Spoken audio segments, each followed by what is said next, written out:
정부가 각 대학에 2025학년도 의대 정원을 조정할 수 있도록 자율권을 주면서 올해 입시 판도가 다시 불투명해졌습니다.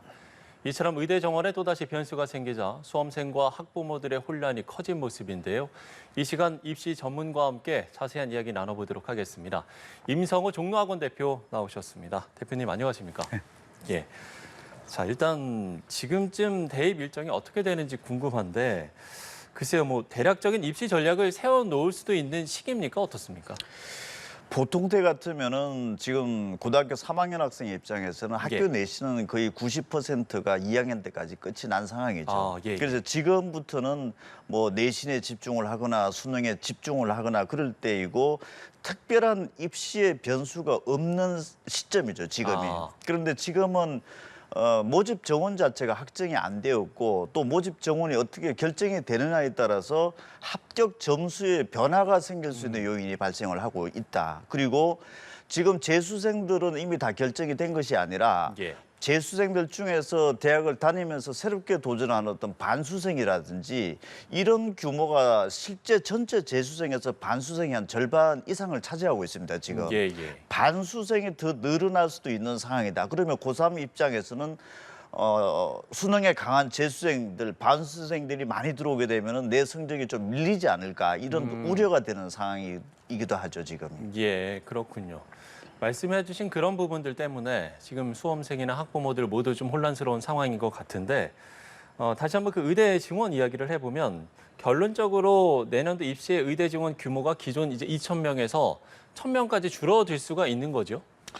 이제 처음에 발표를 할 때는 지난해에서는 500명이냐 1,000명이냐 이렇게 되다가 이제 2,000명으로 최종 대학별로 학점 고지를 한 상황이죠. 그런데 지금 지난주에 갑작스럽게 또 2,000명으로 증가되는 것이 아니라 그중에서 한 절반 정도 또는 원래 대학별로서 보면 당초 계획했던 대로 증가분만큼을 또 하는 대학들도 있을 수 있다. 이렇게 돼 있기 때문에 지금 현재 2,000명은 이미 깨어진 상황으로 볼 수가 있는 거고 그러면은 1,000명에서 1,100명에서부터 많은 전체적으로 각 대학별로 다 자율권을 줬기 때문에 다 다를 수가 있는 그렇죠. 각 대학별로 지금 현재 발표된 상황에서 절반을 할 것인지 아니면 그대로 다 할 것인지 이런 부분들이 지역에 따라서도 달라질 수가 있고 대학에 따라 또 다 달라질 수가 있는 상황입니다. 그러면 의대 정원에 따라서 합격선은 어떻게 좀 달라집니까? 의대는 이제 최상위권 그때 학생들이기 때문에 사실 100분위 점수 국어 수학 탐관 300점 만점으로 보면은 실제 한 소수점에서도 이제 당락이 결정이 될 정도로 굉장히 큰 영향을 미치게 되는 건데 지금 현재보다 한 1,000명 정도만 더 증가된다 하더라도 그 300점 만점 중에서 한 2.4점 정도가 합격선이 내려갈 수도 있고 그리고 이게 만약에 한 1,500명까지 증가가 되게 되면은 한 2.9점대 만약에 2,000명을 당초 계획대로 했다라고 하면은 한 3.9점대까지 하락으로 좀 예상이 되는데 어쨌든 모집 정원이 1,000명 이상, 100명 단위까지 계속적으로 결정이 되는 그 매 수치마다 합격 점수는 변화가 불가피한 상황인데 근데 중요한 거는 이러한 의대 모집 정원의 갑작스러운 증가의 경험을 해본 적이 없습니다, 지금. 그래서 이런 부분들을 예측하기도 조심스럽지만은 분명한 거는 이런 모집 정원이 어떻게 결정되느냐에 따라서 합격 점수가 분명히 변동이 될 수밖에 없는 상황이다, 이렇게 볼 수 있습니다. 앞서 이제 의대 정원 확대 소식이 나왔을 때 대학생부터 직장인, 현지 교사까지 그야말로 의대 열풍이 분다 이런 이야기들이 나오지 않았습니까? 실제 현장에서 본 바로는 좀 어떻습니까? 최근에 의대 선호 현상이 높아졌기 때문에 직장인 중에서도 나온 거는 사실입니다. 그래서 한 40대 가까운 직장인이라든지 이런 부분들도 나온 거는 지금 이미 준비를 하고 있던 상황들은 있었는데 사실 요즘 최근에 어떤 직장인들이 많이 나온다 이런 부분들은 언론에 보도된 것만큼 그렇게 많은 상황이다 이렇게 볼 수는 없습니다. 그리고 이런 분들은 대체적으로 이제 수능을 통해서 정시 전형에 합격을 해야 되는데 사실 의대가 아무리 쉬워진다 하더라도 전체 수능 문제 문항수에서 한 2문제라든지 한 4문제 정도밖에 안 틀려야 됩니다. 그래서 이런 부분들을 과연 극복을 할 수 있는 직장인들이 그렇게 많다 이렇게 보기는 어렵지 않느냐 이런 생각은 듭니다. 이 부분은 상당히 좀 의외의 현상인 것 같은데요. 지난달 학력평가에서 고3 학생 이과생 비율이 3년 만에 감소한 것으로 나타났습니다. 이 현상을 어떻게 봐야 됩니까? 지금 그 취업이라든지 이런 부분들 때문에 그 이과 선호 현상이 좀 크게 나타났었고 예. 또 특히 최근에 또 의대 선호 현상이 좀 나온 상황에서 지난해보다는 이과생 비중이 좀 고등학교 3학년 학생들 중에서 늘고 문과생이 좀 줄지 않을까 생각을 했었는데 최근 4년 동안에 보면은 문과생은 56%, 그다음에 54%, 52% 이렇게 계속 줄어들다가 금년도 고3 그 3월 교육청 모의고사를 봤을 때는 갑자기 52%가 55% 문과생이 오히려 증가되는 상황이 좀 이례적인 상황이 발생을 했는데 이 부분은 아무리 그 이과 선호 현상, 의대 선호 현상이 있다 하더라도 전체적으로 고등학교 3학년 학생 입장으로 봤을 때는 뭐 수학, 과학에 대한 부담이라든지 또 이과 쪽으로 너무 우수한 학생들이 쏠려가기 때문에 문과 학생들이 거기에 대해서 좀 이과로 넘어가는 것에 대해서 중압감이라든지 이런 부분들이 작용을 한 것 같고 또 우수한 학생들이 많이 넘어갔기 때문에 문과에서 오히려 높은 점수를 확보를 하면서 좋은 대학에 가겠다. 이런 부분들도 심리적으로 좀 작용을 하고 있는 듯 상황으로 보여집니다. 근데 분명한 거는 재수생들이라든지 앞으로 들어올 반수생들은 이과생 비율이 매우 좀 높아지지 않을까 생각이 들기 때문에 실제 본수능이라든지 이럴 때는 전체적으로 보면 이과생 비중이 여전히 높은 상황이다 이렇게 볼 수는 있을 것 같습니다.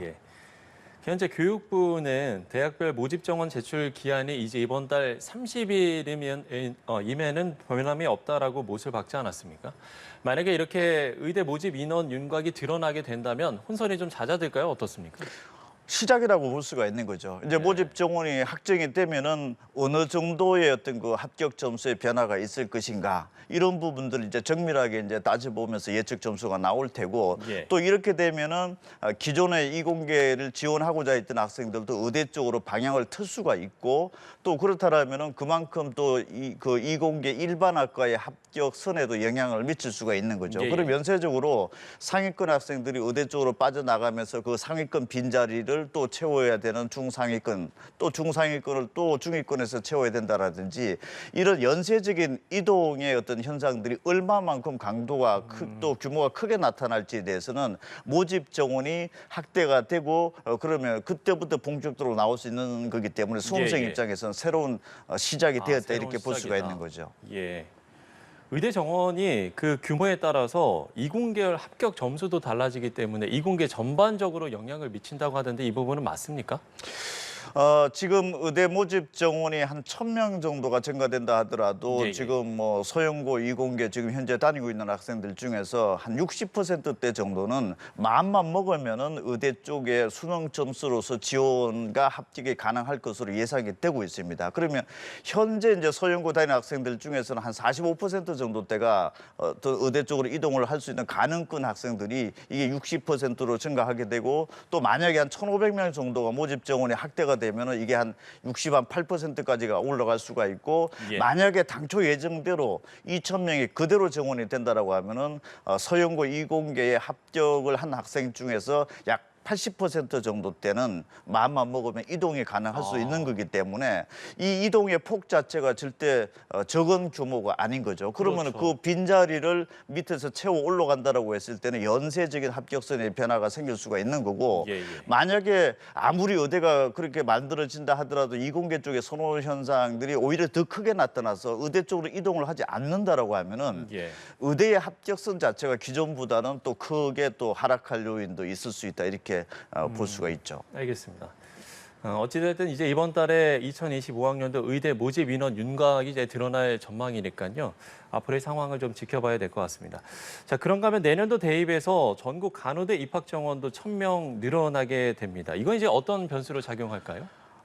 의대 모집 정원이 지금 뭐 1,000명이 될지 2,000명 가까이 어느 숫자에서 결정이 될지 모르겠지만 어쨌든 자연계, 이과에 영향을 미칠 수 있는 변수가 되는데 여기에 간호학과도 1,000명의 모집 정원이 지금 대학별로 지금 그 지난해보다는 모집 정원이 늘어난다. 그러면은 지금 현재 간호학과를 대부분의 사립대학이든지 지방 거점 국공립대학이라든지 지방의 국공립대학이라든지 그 대학 내에서는 최상위권 학과에 속할 정도로 합격 점수가 대학 내에서는 대단히 높습니다. 예. 그러면은 1,000명 정도의 모집 어떤 그 인원이 증가하게 되면은 그만큼의 그 지역이라든지 이쪽에서 우수한 학생들이 또 뽑혀 나갈 수밖에 없는 거기 때문에 예. 일반 이공계 대학의 자연계 학과의 합격선에도 영향을 미칠 수 있는 요인으로는 작용이 될 수 있다 이렇게 볼 수 있습니다. 예. 지금 이제 무전공 선발을 이제 확대하기 때문에 그야말로 대입이 안개 속이다 이런 이야기들이 나오고 있는데요. 그러니까 이제 이 무전공이라는 게 2학년 때 이제 전공을 선택하는 거지 않습니까? 그럼 이렇게 되면은 진짜로 입시 전략을 짜기가 어렵다. 실제로도 그렇습니까? 어떻습니까? 무전공 선발은 이제 문과, 이과 모두에게 다 해당되는 사안인데 예, 예. 사실 이걸 뭐 2학년 때 학과를 선택을 할지 안 할지 어떻게 지금 나올지도 모르는 상황입니다. 그리고 그 규모가 대학마다 어떻게 될지도 모르는 상황이고 근데 분명한 거는 전국의 4년제 대학은 모두 다 문과, 이과 통합 선발하는 무전공 선발 학과를 만들어야 되는 것이 금년도에도 만들어야 됩니다. 예, 예. 그리고 또 기존에 있는 대학들도 규모가 또 늘어날 수가 있는 건데 그렇게 되면은 무전공 선발 학과가 만들어지는 것만큼 비례해서 일반 학과의 모집 정원은 모두 다 축소가 되어져야 됩니다. 그러면은 5월 말에 각 대학별로 금년도 신입생 입학 결과 합격 점수가 공개가 되는데 이 합격 점수가 모집 정원이 바뀌었음에도 불구하고 그대로 받아들일 수 있을지에 대해서는 어쨌든 불확실성이 높아지고 있고 또 변화가 불가피하다 이렇게 볼 수도 있는 상황입니다. 예. 그러면 뭐 실제로 뭐 상담을 한다든지 이랬을 때 뭐 학부모라든지 학생들이 지금의 이런 상황에 있어서 글쎄요, 뭐 좀 입시 전략 짜기가 어려워서 너무 힘들다, 뭐 이런 좀 이야기들을 합니까? 실제 반응들은 어떻습니까? 지금 이제 만약에 재수라든지 반수를 네. 의대를 목표로 했던 학생들이 입장으로 봤을 때는 모집 정원이 바뀌어지느냐에 따라 어떻게 되느냐에 따라서 또 이게 또 잘한 선택인지 아닌지에 대해서도 또 고민스러울 수밖에 없고 예, 예. 또 고등학교 3학년의 의대 모집 정원과 내년도에 적용이 되는 고등학교 2학년의 의대 모집 정원이 과연 같이 가는 거냐. 고등학교 3학년이 당초 계획했던 만큼 좀 줄어들고 고등학교 2학년의 배정이 고3보다는 더 많아질 수 있는 상황이기 때문에 예. 학년별 유불리가 달라질 수가 있고 금년도 재수하는 것이 좋을 것인지 아니면은 내년도가 더 나은 것인지 이런 어떤 그 셈법도 작용을 할 수가 있는 거죠. 그러면은 만약에 재수라든지 반수라는 학생의 입장으로 봤을 때 내년도가 더 좋은 상황이 된다라고 하면은 의대를 목표로 하는 어떤 그 준비 기간 자체가 당초에 한 1년에서 끝내려고 했던 학생들이 장기전으로 갈 수 있는 양상으로도 갈 수 있다. 이렇게 볼 수가 있는 거고 분명한 거는 모집 정원이 변화가 됐기 때문에 합격 점수는 바뀐다라고 하는 부분들은 인식을 같이 할 수밖에 없는 거죠. 그 규모, 변화의 점수가 어느 정도인지는 사실은 이제 5월달에 각 그 대학별로 전형 요강에 최종 확정이 되면은 그때부터 이 자체가 정말 생각했던 것보다는 규모가 클 것인지 변화폭 자체가 이런 부분들이 수험생 입장으로 봤을 때는 대단히 이제 관심 사안으로 부상할 수밖에 없는 상황입니다. 예. 오늘 이제 저희가 대입 입시에 대한 이야기를 하고 있으니까요. 물론 아직 이제 좀 기간이 남아 있습니다만 끝으로 수능에 대한 이야기를 하겠습니다. 이제 지난해 수능이 킬러 문항이 빠졌습니다만 매우 이제 어려운 불수능이었다.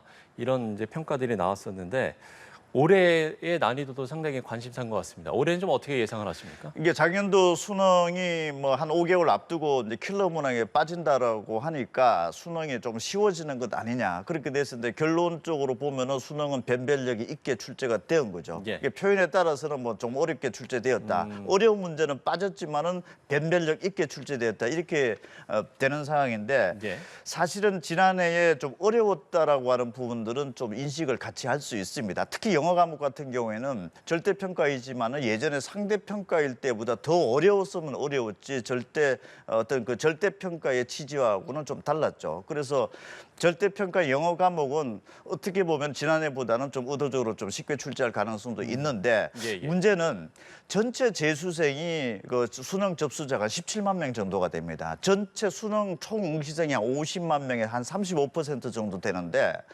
8만 9천 명이 반수생입니다. 17만 예. 명 중에서. 이 한 9만 명 가까이 되는 학생들이 6월 달이라든지 9월 달 평가 모의고사 때 응시를 하지 않은 학생들이고 본수능에 나오는 학생들이기 때문에 이러한 보이지 않는 그 반수생, 재수생들을 어떻게 체크를 할지, 그래서 조금 어렵게 출제했던 것이 오히려 더 어렵게 된다라든지 쉽게 출제했던 것들은 또 매우 쉽게 된다라든지 이런 부분들은 어떤 출제의 의도와는 좀 무관하게 금년도 어떤 의대 모집 정원의 확대, 또 재수 반수생의 최상위권 학생들이 의대 쪽으로 지원을 하기 위해서 다시 재도전을 한다라든지 이런 그 반수생들의 수준대가 어떠하느냐에 따라서 본수능 때는 굉장히 결과가 좀 달라질 수도 있습니다. 예. 어쨌든 지난해에 킬러 문항에 배제되었지만은 분명한 것은 변별력이 있게끔 열심히 공부한 학생들에게 물수능이 되어서 변별력 확보를 기하지 않는 부분들에 대해서는